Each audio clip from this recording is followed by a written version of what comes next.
diafragma é o principal músculo da respiração.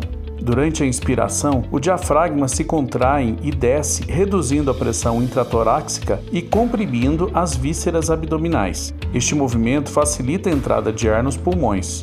Durante a expiração, ocorre um movimento inverso, ou seja, o diafragma relaxa e sobe, aumentando a pressão intratorácica e expulsando o ar dos pulmões.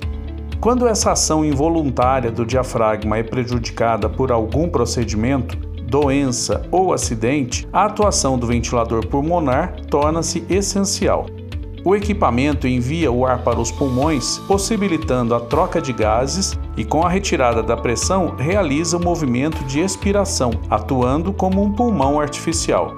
Antes que o ar chegue aos pulmões, ele precisa ser umidificado e aquecido pelo ventilador, que também controla a pressão, a quantidade de gases e os tempos de inspiração e expiração.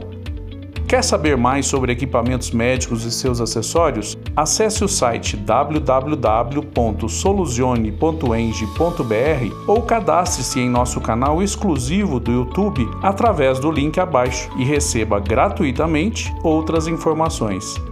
Minuto da Engenharia é um oferecimento de Soluzione Engenharia Clínica.